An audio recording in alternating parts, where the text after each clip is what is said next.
Previously on Funny I'm Science going to Fiction. answer this as Rex. He got decapitated, you insensitive person. It's a net What do armor. I get my dad? I get him roses for his grave. Hi, I'm Drayton Allen, and this is the Funny Science Fiction podcast where teleporter mishaps are viewed more as an opportunity for humor than a personal tragedy. This week we'll be role-playing an interview with Game Master Extraordinaire, Guy Sclanders. Brought to you by our charity sponsor, the Red Shirt Widows and Orphans Fund. Remember, it hasn't happened yet, but someday we will explore space, and the brave men and women who wear the red shirts will be brutally murdered by hostile aliens or killed by stupid engineering mistakes based on bad science. Imagine the comfort you'll give crewman number 7, knowing that when he puts that on that red shirt and gets eaten by a hideous amorphous alien blob thingy on Janus 6, 18 minutes into episode 27, that he didn't leave his family destitute. Well, this week, I'll be the honorary game master, Josh will role-play our red-shirted interviewer, and Guy will be our acting guest. And Tim will be the evil, sarcastic, whimsical jester. So let's everyone roll initiative to get our show started.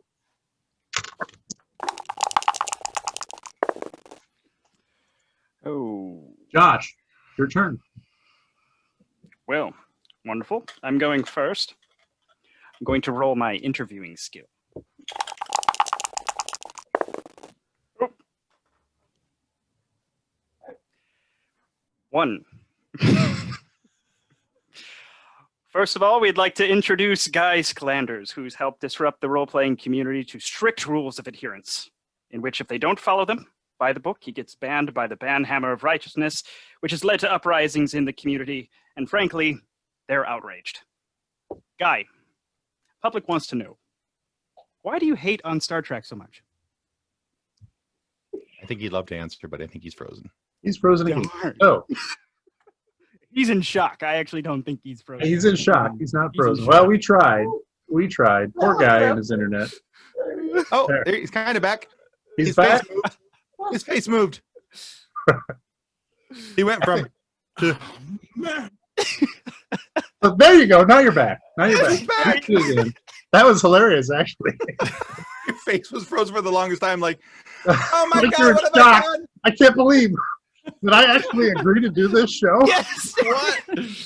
Do you want me to roll for my answer? Is it going to be a good answer? You or a can, bad- you can, please roll away. I'd love to. All right, we have the Pandora's box here. I got a natural 5, so Ooh, I'm going to answer that question by saying no comment. No comment. very wise, very wise. Then here, let me roll again here really quick. My dice dropped on the floor. Happens once per game, you know. Please. I think he's frozen again. Yeah. 1. All right. So So they say. so why do you insist on bringing back Thaco to Oh, D&D? no. Ask all the wrong questions. Again, he freezes on the answer. He's like, maybe if I pretend to freeze, then I Yeah, don't have if to I- answer if the I just- question. Yeah. I can't hear you very clearly. You guys are going to have to... wait, you can see me. Sorry. Did you ask a question in that silence? Because I didn't hear one. Oh, I said, We why did. do you insist on bringing Thaco back to D&D?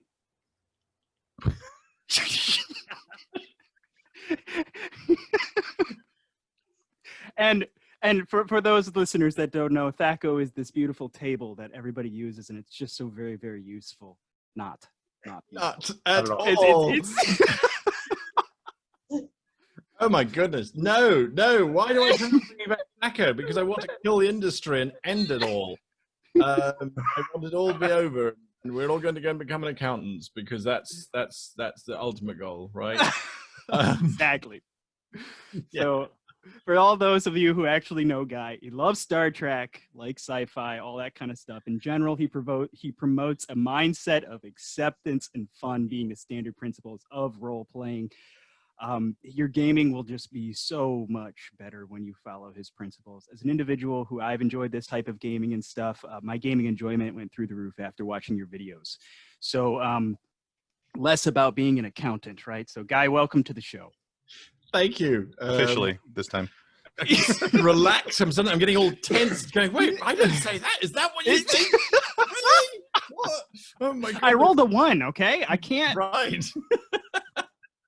You have to ask the exact absolute worst question when you roll. You know, when you fail it. Right. Absolutely. Oh my goodness. Yes. So I'll say your content really resonated with me. I was at the time of really starting my role play stuff. I was in high school. I was in drama class. I was in plays and etc. And improv was a thing. And I actually ended up teaching drama my senior year. And one of the standing principles that I think you really brought to the community too was the same one in improv, which is never deny. And that is because somebody in improv, if they want to play a safe role, they're gonna go, well, I have a cat in my pants, and the other person will be like, no, you don't. No, you don't. And I'll be like, well, that's just an easy way out. That's right? not a cat. Anyway. So It's a jaguar. question- Sorry, couldn't help myself. So can you think of like an epiphany moment that you had where you just said to yourself, I don't want that to happen again. I don't want that to happen again in game, and promote your main message like that to in your content. Yeah, I think that happened very early on in my role-playing experience. This was even before I started to study film and script writing and all that kind of cool and wonderful stuff. I was playing in a game with our dungeon master where we were using that awful Thaco thing. It was terrible. I all I know is that I couldn't hit anything. I think I was a wizard, and so it was like, no, you get one spell, and then that's it. You go and sit in your box, and you don't come out again until tomorrow. Done. Yeah, we were playing in this campaign, and we took over a sewer. We were sent down into the sewer to defeat kobolds. I mean, it's a stock standard adventure, right? But this was Noah had just let open the doors, and everyone was still trying to repopulate the earth type of. This is how long ago it was, and. So we didn't know. This was cool for us. This was brilliant. This is brilliant. So we cleared out the kobolds, and then we went, well, this is a great lair for our characters to take over. So we took over the lair, and the GM went, well, the Dungeon Master's Guide doesn't have anything on players having a lair. We were asking things like, well, if we get the oak doors, that will look better with the kind of the splotch in the water, but the mahogany doors might be stronger. Which one has more hit points? We were making our home, right? Apparently more concerned with the aesthetics. Well, that's what happens when you have a bunch of art students kind of playing. Yes. This one's prettier. This one's prettier. It's like, no, you cannot have mahogany with chrome. It doesn't work. How does it rate against a cobalt axe? I mean, you have to figure that out. Right. Well, you see, that's the thing. So we were asking these kinds of questions. We were like, and he got so frustrated. He's like, listen, the rest of my campaign is set outside of the city, and you've now spent multiple sessions doing little odd jobs around the town to buy furniture for your place. We're like, yes, we're pimping our pad. I mean, that's what we're doing. Right? And he got so frustrated. Eventually, he said, you know what? There's a giant flood. There's a storm. There's everything gets washed away, and the sewers get sealed up by the city guard. And I remember going, well, now I don't want to play anymore, because that was that was what we were having fun with. Yeah. So for me, I think that was the biggest lesson that I ever learned. Was he wanted to tell his story, and we were getting in the way. And that for me was like, no, well, that's where it actually stops, and that's when we have to realize that we're all telling the story together. Yeah. And we've got to go where it takes us. It's collaborative, and that's the most amazing part of it. Yes, and I know you've mentioned that if you want to do that, go be a writer. Yeah, sure, Right. absolutely, yeah. It just don't be Seth Skorkowski. That's all. He's a good buddy of mine. He does some amazing YouTube videos on role playing. He's also a writer as well, and a maniac who tried to get me to ride a scooter naked through Gen Con last year. Thankfully, that did not happen. Yeah. That did not happen. We had beer instead, which I think was a better Smarter move, probably. Yeah. Because beer. But he is an author, so just be aware. That's what happens when you become an author. You Hey, Drayton, is that what happens? Did you ride a scooter? I wouldn't know. Right through downtown Detroit. Hey! The term author is always very loosely used in regards to my work. So, So you've been running games for a long time. You said since you're about like 14 or 15.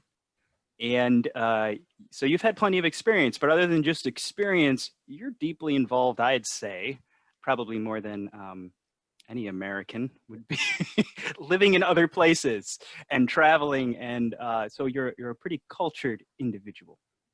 So what cultures and cultural differences have you found to be most interesting as to where you've lived and et cetera that you think were pretty impactful to, oh, I suppose a people can do that or think that way?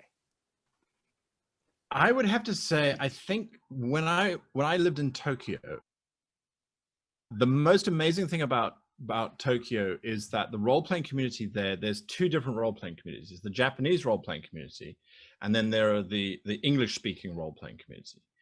And because my Japanese is absolutely awful, and anyone who's Japanese will not tell you this because they'd be too polite, but they also wouldn't understand what the hell I was trying to say. But I could never get into the Japanese role-playing groups because they all wanted to speak English, and then it got complicated. But the foreigner group, the expat group, as they call it, was such an amazing experience because you'd sit down at a table to play, and you'd have an American, you'd have someone from Germany, you'd have someone from Denmark, you'd have someone from Brazil. Because it's such a small community, everyone kind of congregated. And that allowed me to role play with very many different sort of nationalities. Fun. And it's so interesting to see how Americans and Canadians to a degree play versus, say, Germans or Swedes or South Africans or Australians for that matter. So having been able to play with all of these different cultures, it's like, who am I playing with? Am I playing with Australians? Okay, the tone of the game has just gone down. The survivability of the characters has gone down. I really don't have to worry too much about them. They're just going to do their thing. I love Australians. They're absolutely amazing. If I'm playing with Americans, it's like, okay, I've got a lot of different people that are all going to want to be right. I will make sure that happens. If I'm playing with the Germans, it's, if I don't get it right, I will be executed because they will all be getting it right. And then they will tell me. They're very, very honest people. I do like that. It's wonderful. And I'm being absolutely awful to everybody, so it is as equally as I can. No, that's great. But yeah, I have noticed that personally. And people go, oh, but I'm completely different. You're like, yeah, you're absolutely right. You are completely different. You and everybody else are all completely different insofar as you're all the same. As soon as you started talking about the different cultures, I'm like, in my mind, I'm going, so when you play with Americans, he has a bunch of people who always think they're right and are probably drinking Budweiser, screaming, yelling, watch what I can do. Weak beer and strong opinions. Weak beer, strong opinions. Got to be a tagline somewhere. Right? And I'm pretty sure there's naked on a scooter in there somewhere as well. It'd probably be naked on a Harley if they're American. There you go. You know. So I had a question about, you know, as a writer, I role play. In fact, I got into writing kind of through GMing when my kids were younger, and I decided, no, they're doing the wrong things. I want to control the story, right? So, no. But in one writer's workshop I attended about world building, they described it as an iceberg where you build this massive world and, you know, 10% of it's poking above the surface, and there's another 90% kind of below the surface that gives you a resonance to the players in the game or the readers in the book. So how important is it to develop that 90% in your opinion? I must admit, and I'll be very forthright here, I have a very strong affiliation with World Anvil, who are world builders. Wonderful software. Absolutely. I mean, it's the stuff that they do there is mind-blowing. Yes. And that's why I support them. Yes. Personally, when I come to look at world building, for me, it is important that the people who live there are there and that they are responding as if they have lived there all their lives. So there is nothing more disingenuous, as far as I'm concerned, of walking up to an NPC and them behaving as if they are just pulled out of planet Earth, and there's no sense of them living in that space. So a lot of times people say, okay, well, what if your river doesn't? Rivers can only flow from this direction to that. You've got to have a perfect world map, and you've got to have a perfect this, and you've got to have a perfect that. And you go, well, the people living there, do they really know or care that their river flows up instead of down? If that's what the world is, then that's what the world is. So when you come to that kind of question of how much should you develop, how much of that 90%, because you're quite right. I mean, you're going to have all of this stuff in the background. Personally, I believe it's if you make the NPCs believe that what they are doing in their space is how it just should be, then then the rest of it kind of falls into place. I do develop some broad concepts. I go, okay, well, I need some organizations, and I need some of this, and I need some of that, and where are the PCs going to start? But a lot of the time, I will get the PCs to give me more information. I'll say, okay, well, you want to play a gnome? This is my big idea for gnomes. You develop it further. Tell me more about the culture. Tell me more about the naming and this and that. It's a different story if you're a writer. You don't have the drawing pool of other creators to ask them that kind of question. But again, there was something that I did. There was a director, John Borman, a British director. He made the film. One of his most famous ones was a film called Excalibur, which was released in, I think, 1983, 1984, somewhere around there. Don't shoot me. But I attended one of his script writing lessons, and he said the most important thing is close your eyes and walk down that street of that town or that village or in that forest, and you tell me what you are experiencing there. And if you believe it, then that's what should be there. And if it doesn't feel right to you, then it shouldn't be there. So I also, though, work in microcosm. So I don't try and develop the whole world at once. And I know people say, well, that leads to bitty world building. And sometimes it does, but as long as everybody is similar, that's okay. I mean, that's what I loved about going to Japan, and even here in the UK, is in Japan, you don't understand anybody if you don't speak Japanese. But you can still see when you sit at a restaurant, that woman over there, she's the leader of her group of friends. Right. That man over there is overworked and stressed and tired. He might be drinking a drink that I know nothing about and eating food that I wouldn't touch from 100 yards type of stuff.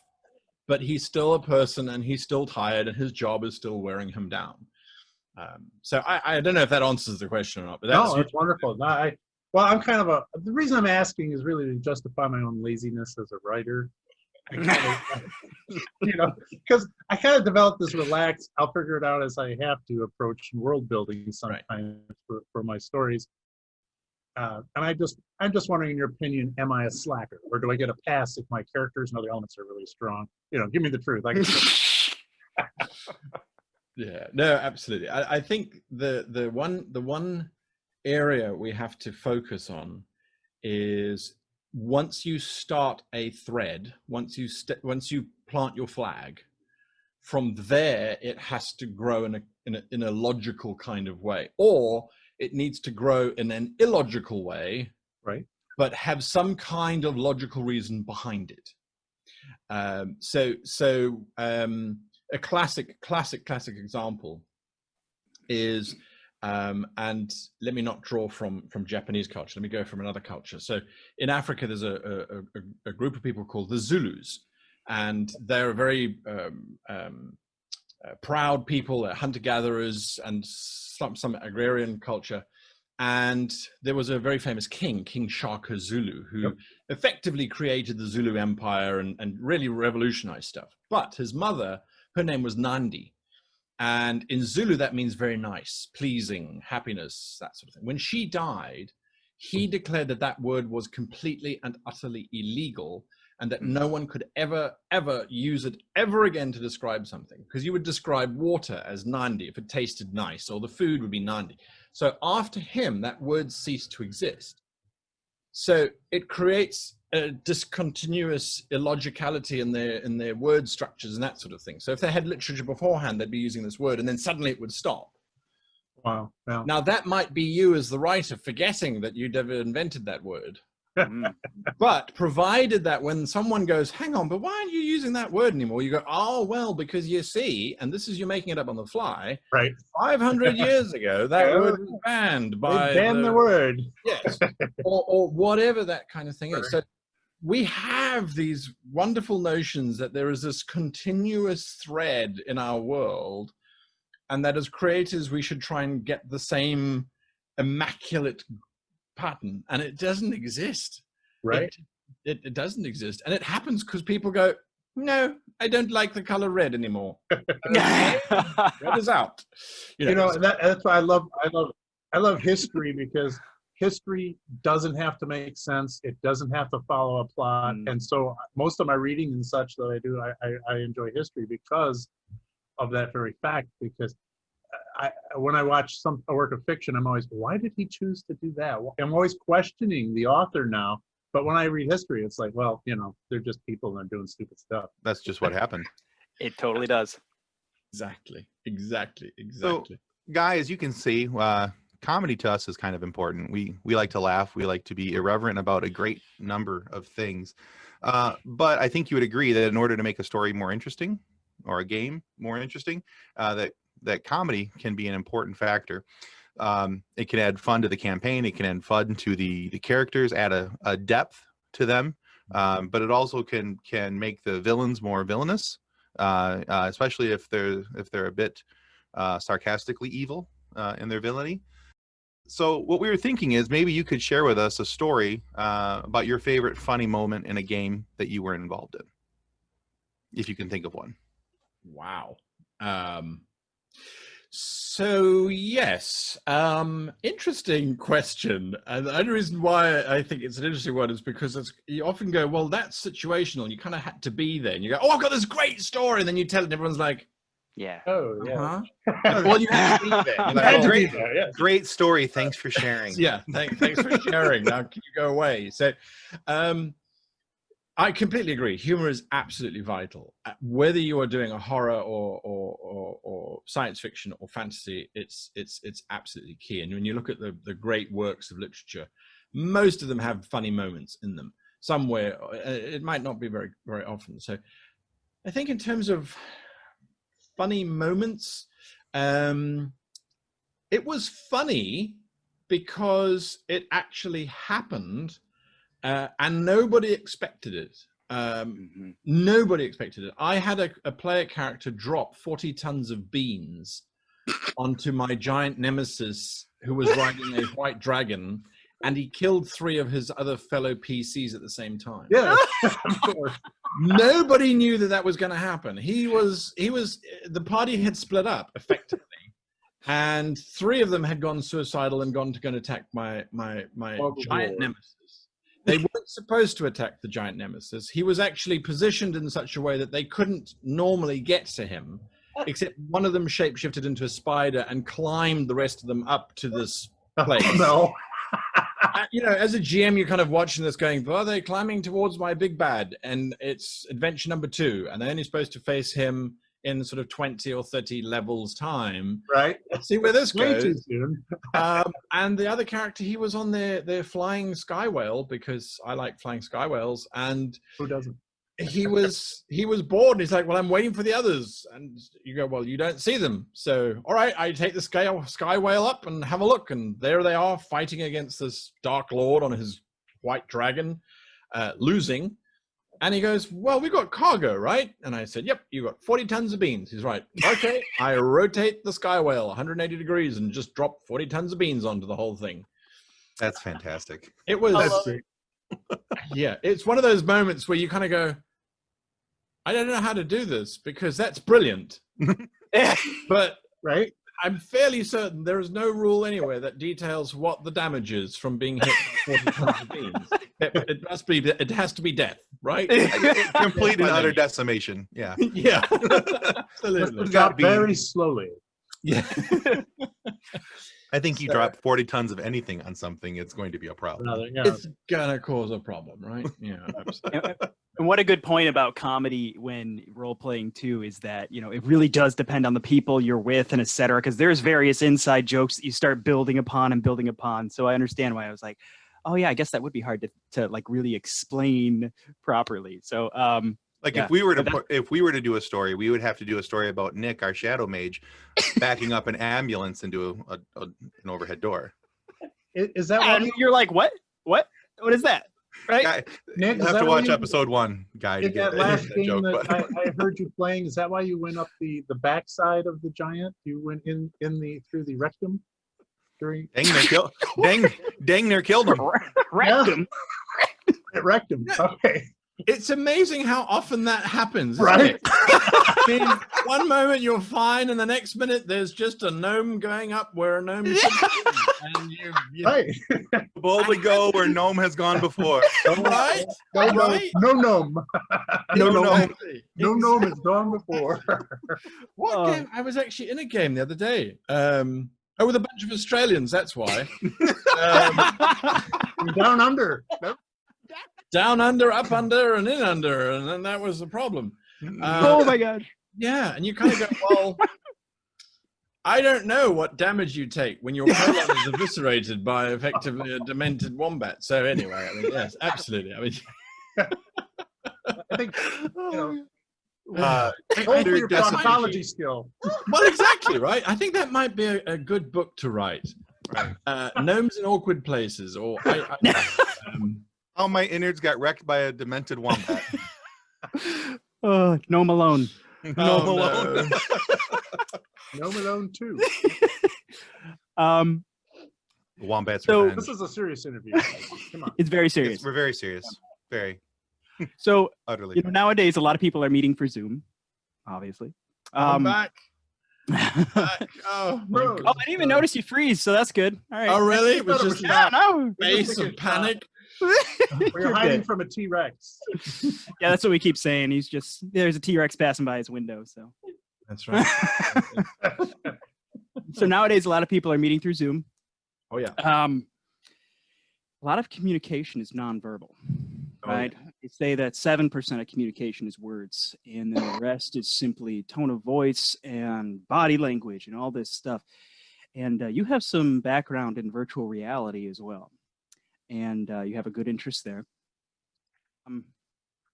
So with your advantage of both the beautiful accent as well as the police box you allegedly keep in your garage, how do you think the like a holodeck from Star Trek, how might that have how might you see a technology like that having a really larger role in the world of role play? When do you see that happening? Oh my. Did that goodness. inspire you at all?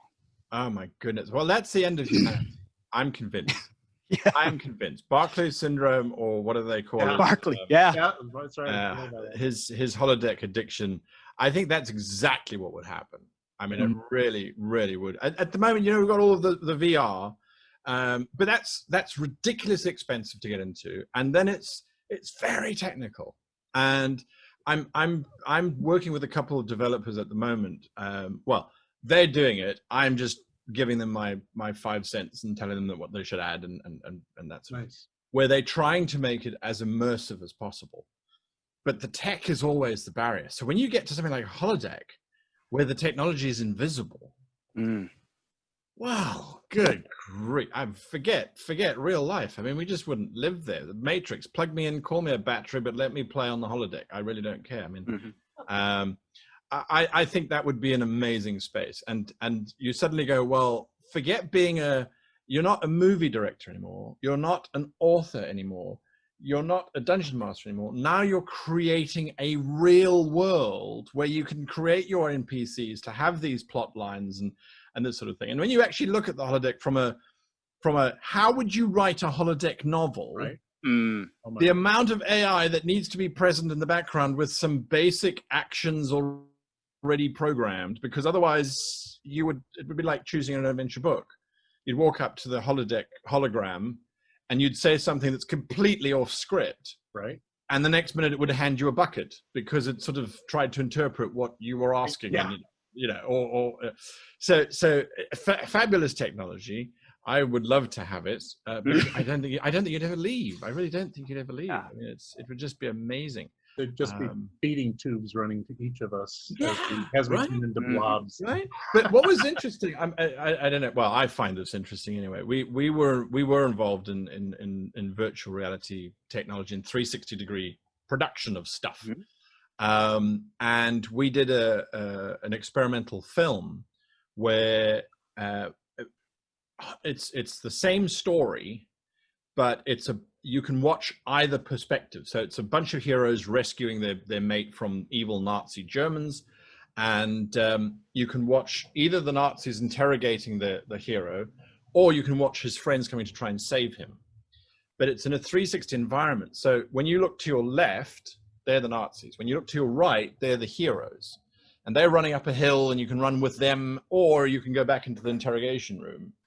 And we wrote it so that the dialogue meshed perfectly. So when the German was saying something, these guys were quiet, and that sort of thing. Technically, it was interesting to do. But what was so interesting was that the viewer has the choice to look anywhere, and they can look up and see planes flying over, and they can look at the dirt, and we put clues in the dirt for them to try and work out stuff, and because it's a full environment, right? Yeah. What YouTube has is they've got heat maps for where you are looking in this virtual environment.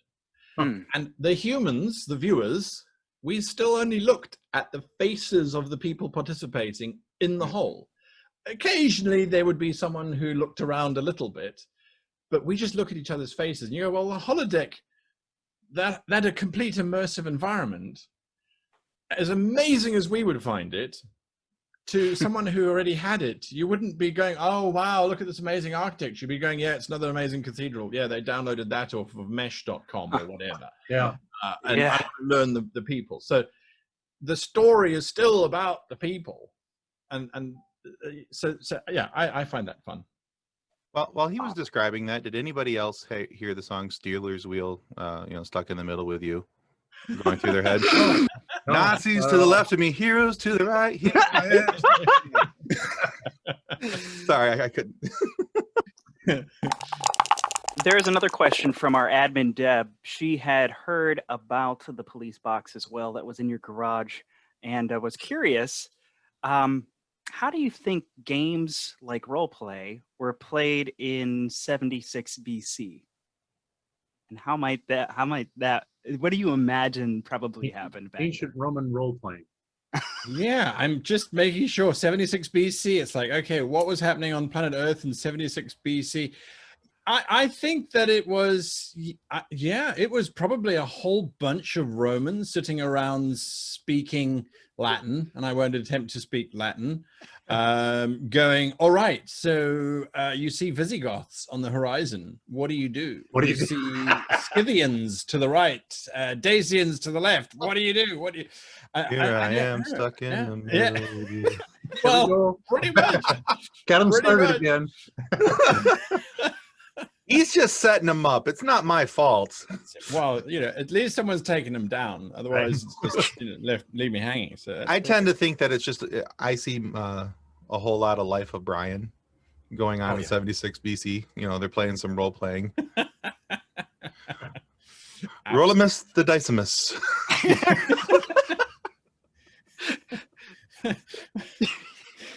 Well, at least the dice names haven't changed, right? They would still be dodecahedron and icosahedron, No, I didn't think about that. because that's kind of where we get them from. So at least that would be a thing. But do you have dice with Roman numerals? I wonder, I.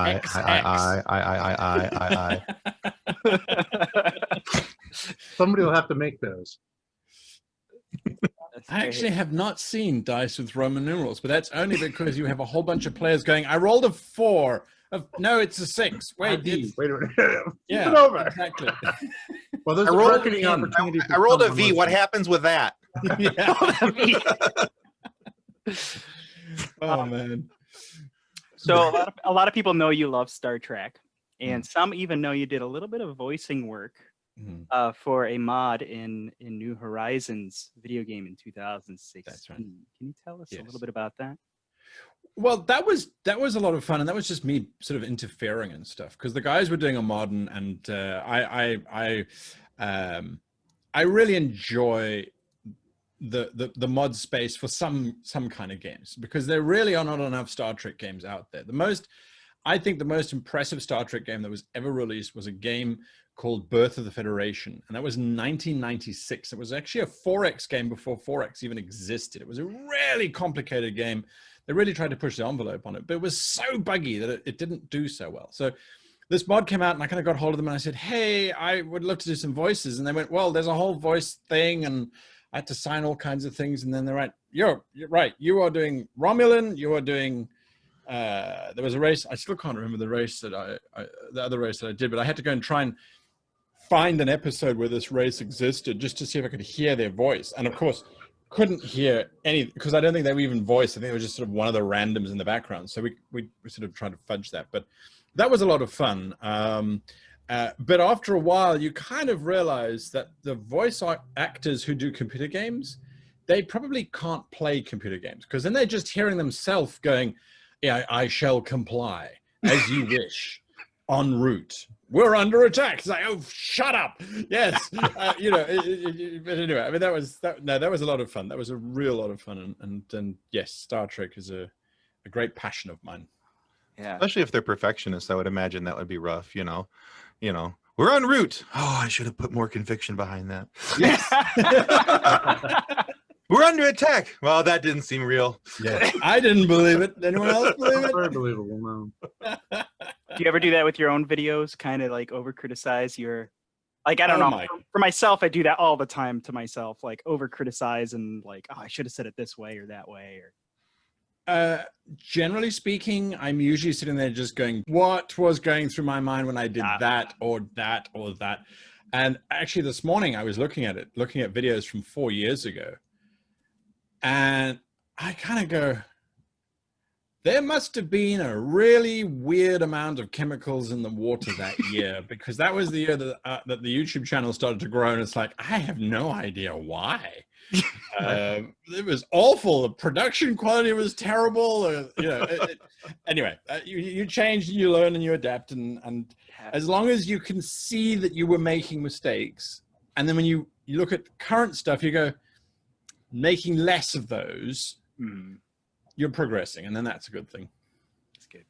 So Star Trek, didn't know what your current thoughts of Picard were. What do you like so far? What don't you like so far? I sigh because it's like I so wanted that series to really restart the essence of Star Trek. And it would have been so easy because they already shot an episode of Picard in 1993 or 92, whenever the series ended, in the finale of The Next Generation called All Good Things. We saw Picard in his France in Le Bar, and we saw him with a beard. And the most important thing for me was that we saw how he reacted to a new crisis. He didn't storm into Starfleet and demand this and become this arrogant, opinionated individual who didn't care about others. He investigated. And so when the new Picard came out, I started watching it. And as a person who has a film background, I understand what they were trying to do. But I feel that they shouldn't have done it with Picard. I think if they had done it with an all-new group, it would have worked phenomenally better. Because the character of Picard is not Picard, in my opinion. The writers, and I know Patrick Stewart was heavily involved because I follow Patrick Stewart on Twitter along with, 150,000 other people. But I know that he was involved, and I think he wanted it to be a little bit more edgy, perhaps. But I don't think they got the tone of Picard right. I think his approach was way too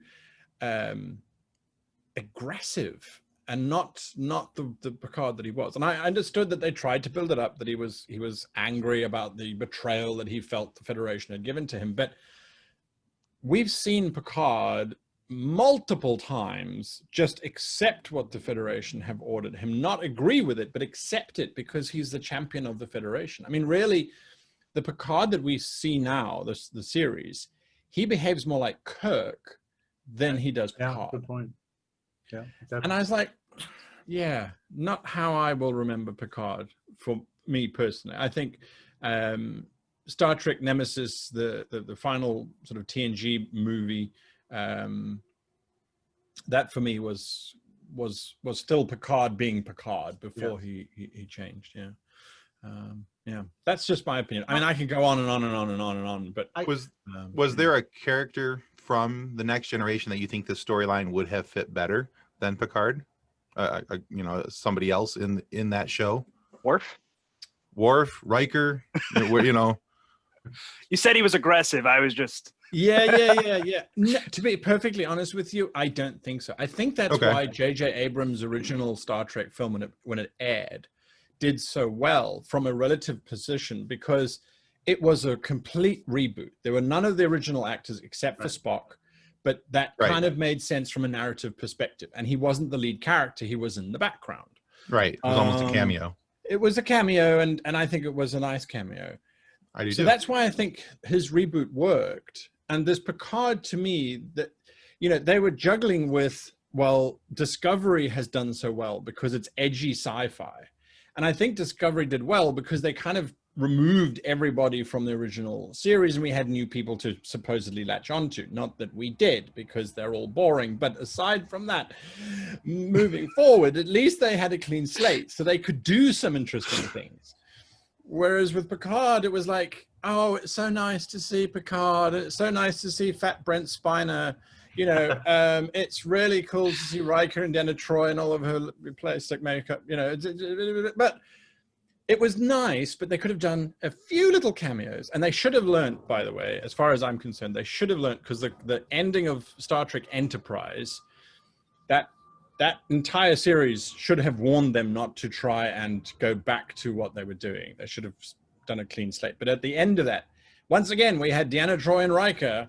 And I don't know of a single person who can honestly say that when they saw the two of them sitting in the holodeck watching, that everybody didn't go, oh my God, they got fat and old. And that's not what we remember them as. Right. Yeah. Right. And then you kind of watch Picard, is like, that's what happens to everybody. And I know it's true, but it's kind of sad, because tomorrow you watch Next Generation and it's as fresh as if it was shot today. Right. I miss the episodic nature of the older Treks too, because all the new ones have been like mini dramas, which everybody's got these ongoing character development, which is great. I mean, that it's its own thing, but that's not, to me, Trek. That's a movie based on Trek, or a miniseries based on Trek. So I miss the episode type where they're always coming up with something new and solving it in an hour. You know.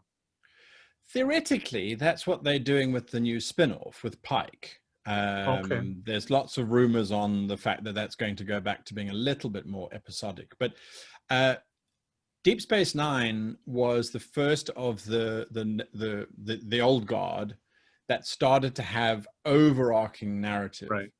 And that was a function of the influx of being able to have things like Netflix and All Access, where people would then suddenly start to watch the entire season in one sitting. Exactly. And it was also towards the end of where we used to have 24 episodes in a season. It suddenly has, you know, it dropped down to 12, and now it sits somewhere between 6 and 10 on average. And again, that's just because we as viewers, we just absorb everything at once. That's what I did with Discovery. I did the same with Mandalorian. It's like, I'm just going to wait until it's done, and then I'm going to watch the whole thing. Yep. Because this whole idea of waiting a week, I'm an instant gratification human nowadays. I want it all now. So yeah, but hopefully Pike will do that. And Pike is to a large degree a clean slate in terms of the characters. I just hope his first officer develops some kind of personality other than just being the tough one. But yeah. I could go on and on and on and on and on and on and on and on and on because I used to do a lot of script writing lectures, and the original Star Trek content, when you look at the characters, when you look at the narrative, those shows, whether it was even the original stuff that Gene Roddenberry wrote with Kirk and Spock, or the Next Generation stuff, that stuff was so forward thinking that it used to get banned on national television. It was banned in South Africa, for example. They weren't allowed to show it because of the ideologies that they were presenting in that show. Discovery's never going to get banned in any country. And you might say, oh, well, because the country's attitudes have changed. Well, yes, they have. But right, there's been some moral advancement, but yeah, they're not challenging moral ethics. They're actually going backwards to a large degree. sure. It's like, you will sacrifice yourself to save the ship. So go die in a cubicle. We're not going to think our way out of it. We're just going to kill a crew member because we can. It's like, and everyone went, well, that's okay. We don't care. Well, at least I certainly did. I had a tough time with Enterprise or Picard for that matter, trying to find a character that I went, oh, that's a cool character. I like that character. We kind of had an edgy 7 of 9, which everyone went, yay, we got a 7 of 9. That's super cool. And she was the coolest of the characters as far as I'm concerned. Everyone else was like, I don't know why I should like this person. Yeah, I felt like, Riker just stood around and smirked a lot. Yes, he was just yeah, absolutely. I'm going to give you my arrogant Riker grin and just be right. Let me do my Captain Morgan impression. Right. Yeah. Absolutely. Absolutely. So, yes. Tim, I know you had a question about the Orville. Yeah. So we can't just skip over a show like the Orville. I mean, we're talking about Star Trek. We're talking about these type of things. And so we look at a show like the Orville, who clearly has taken the Star Trek formula and added a bit of humor to it. Right.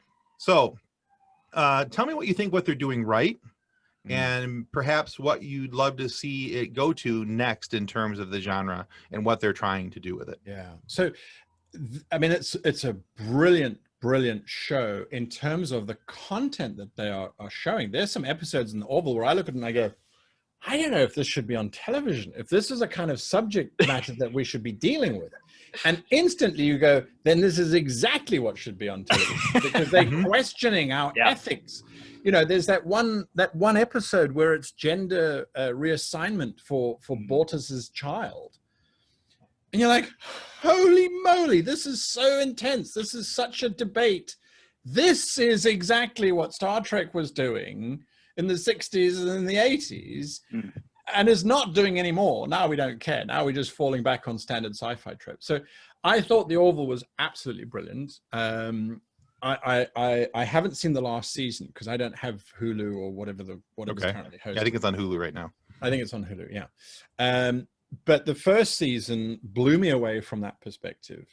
That, yes, we're going to start dealing with some serious issues. And there was the comedy stuff. And I think that, personally, if they had done styling like Discovery or Picard in terms of slick sci-fi that we expect nowadays, I think they would have fulfilled the Firefly space. Absolutely dominated it. And I think that they would have had even more viewership.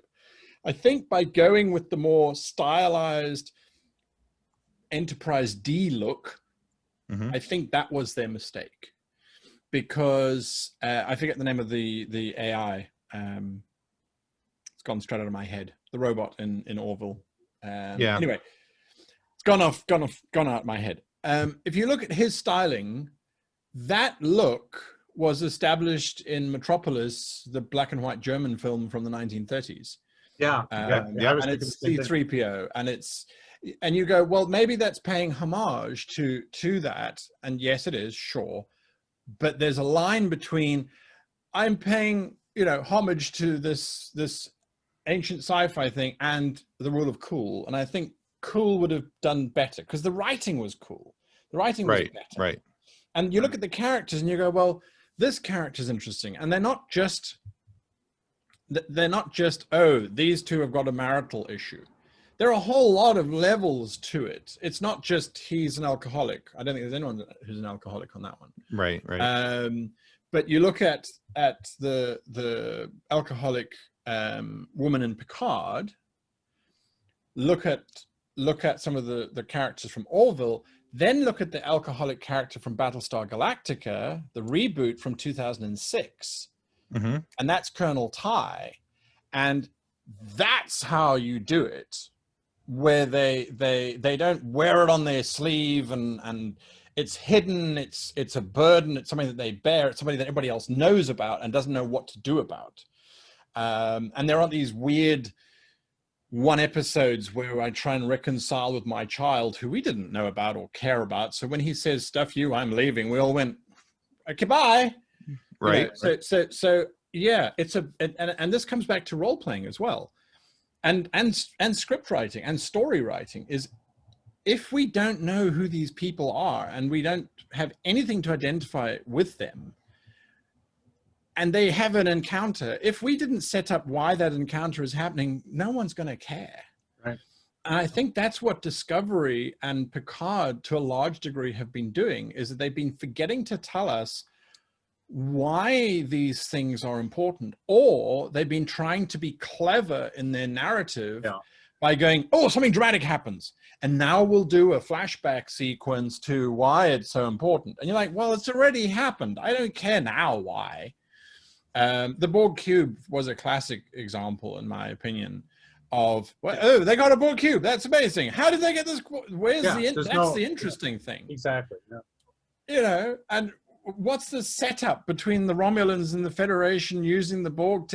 The interesting questions were just glossed over because they weren't sort of the edgy, punchy sex scene happening between the Romulan and his android type of thing. And you go, well, yeah, all right. Yeah. And I think too, for me, one of the biggest surprises on the Orville is the fact that Seth MacFarlane doesn't have to do shtick. Yes. You know, I mean, there is some clearly there's comedy laced throughout the show, but you know, he's not trying to do you know, it's not all the voices, it's not all the, you know, all the shtick and things that many people are used to from him. I mean, if you saw, you know, A Million Ways to Die in the West, I believe it was titled, or you know, if you're a Family Guy fan or whatever, you know, he's not trying to do any of that type of stuff. He's pretty much doing some straight ahead acting in it, I think, and actually developing that character pretty well. I agree. I think from what I have read, Seth really wanted to be in a Star Trek, and he just couldn't get in.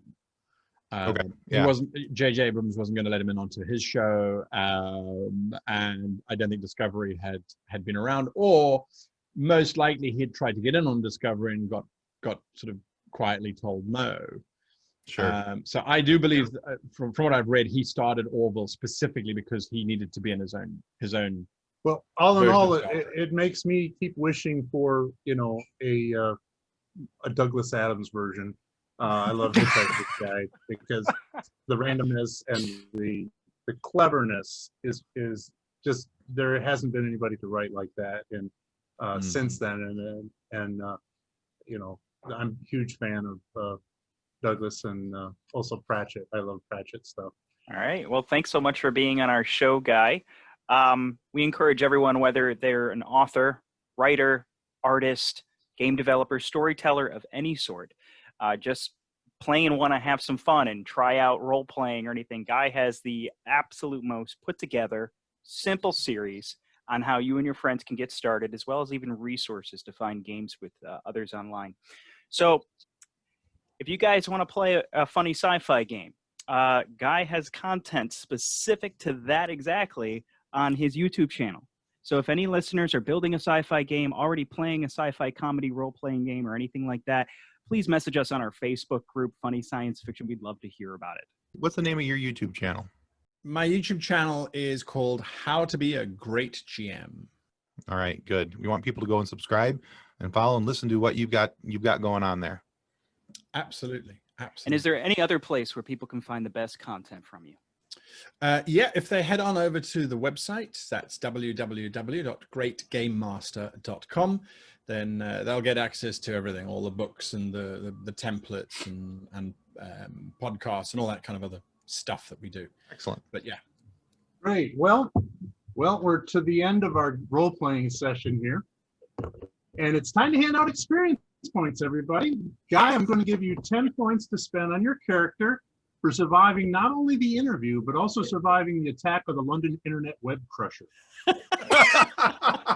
And we're going to add a red I gave Red Shirt Widows and Orphans cup to your inventory, your character's inventory. So expect that in the mail. And Josh, you had some epic fails to begin with, but you somehow managed to still have an interesting interview anyway. So I'm going to grant you 6 points. Okay, But fair enough. Your microphone now adds +2 to all interviewing roles. Okay? Beautiful. So upgrade on your equipment there. Thank you. I'll Tim, write your that role as the evil, sarcastic, whimsical jester did make us laugh. I'll give you 3 points for being sarcastic and whimsical, but your evil alignment was not well depicted in your role playing since you didn't even break out maniacal laughter hardly once or even twice. So I'm not going to give any points on that. If I do it now, do I get points? Little late. But I'll give you some bonus points for accurately portraying your quirk of referencing obscure 70s songs in awkward situations. Okay? Yes. So I'll give you, 2 more points for that. Well, thank you, Guy. So this has been a blast. We really enjoyed it. And again, I can't say enough that if people who want to learn about being a great game master need to go to your greatgamemaster.com website and look at your YouTube channel. And we really enjoyed having you on the show. And, friends, don't forget about those who have boldly gone forever, our dear red shirts and their the ones they've left behind, the Red Shirt Widows and Orphans, who we have kindly begun a fund for. If we invest even as little as 10 cents now, by the 23rd, 24th century, it'll be worth a lot. So thanks a lot, guys. So much. You are so awesome. Thank you, guys. Thank you for listening or watching. Don't forget to subscribe and like us on your favorite podcast platform and YouTube. If you've enjoyed our podcast, why not come join our Funny Science Fiction Facebook group too? It's filled with giggle-worthy memes and gags. Visit our website, www.funnysci-fi.com. That's funnysci-fi.com. You can also support us on Patreon, where you can get transcripts, bonus episodes, and other fun merch. That's at patreon.com/funnysci-fi. Look for links in the podcast description. On behalf of the rest of the hosts of Funny Science Fiction, we'd like to thank you for listening to this episode. If you'd like to be a guest on one of our future episodes, please contact us by means of our Facebook group, Funny Science Fiction. You can find us on Twitter or Instagram using the handle @funnysci-fi, or you can go to draytonallen.com and click the Contact Me link at the bottom of the page. Thanks again. Hope you enjoyed the episode.